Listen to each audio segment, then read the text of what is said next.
There was a major case argued before the Supreme Court today that could have major constitutional implications. We're talking about President Trump's executive order limiting birthright citizenship. He signed it just after his second inauguration, and it was immediately blocked by every lower court. It seeks to limit citizenship to children born in the U.S. who have at least one parent who is a citizen or legal resident. At issue here is the citizenship clause of the 14th Amendment, which was meant to extend citizenship to formerly enslaved people. President Trump was at the Supreme Court today for oral arguments. He is the first sitting president to do so.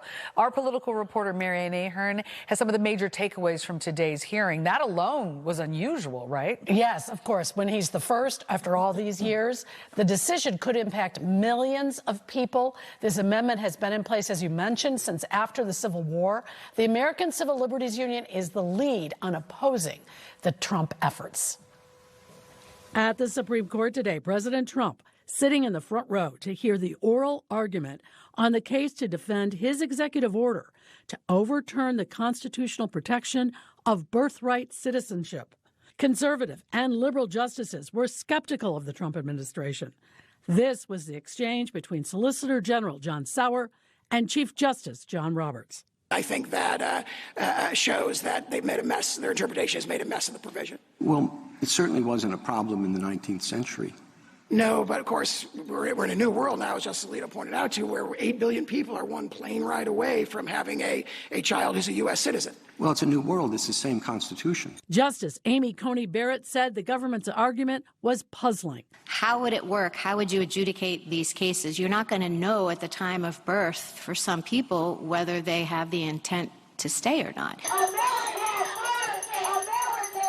Outside the court, protesters gathered, chanting to protect birthright citizenship. After he left the court, Trump posted on social media a false claim. Quote, "We are the only country in the world stupid enough to allow birthright citizenship." Actually, about 30 countries allow it.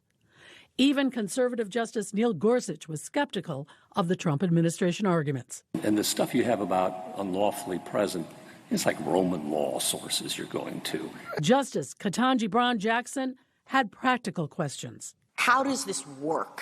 Are you suggesting that when a baby is born, people have to have documents, present documents? Is this happening in the delivery room?